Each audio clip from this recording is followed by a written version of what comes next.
Hello, traders. FX Pip Collector here. Today is Wednesday, August 27th, and this is my analysis for the pound US dollar, and we are on the 4-hour time frame. So, on the 4-hour time frame, last couple of days we've been drifting down, but the question really is whether this move down is a pullback to this move up, meaning whether we're going to get a higher low and end up continuing up. It definitely does look like with this impulsive move, you should potentially get impulsive, corrective, impulsive for either a 1, 2, 3 or an ABC.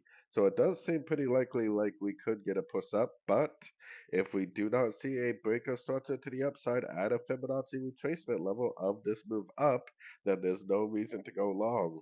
If it bounces from a fib level, breaks structure, then I'll definitely stop looking for longs.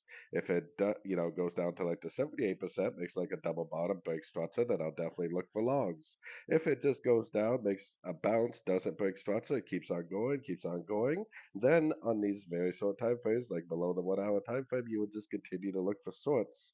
So this is hopefully would be us learning and earning at the same time whether this really is a pullback to this move up or not. If you pay attention to your fib levels and your structure, you should know what direction you should be trading. So anyways, don't forget to check out my website linked over here in the corner. And as always, thank you for watching and happy trading.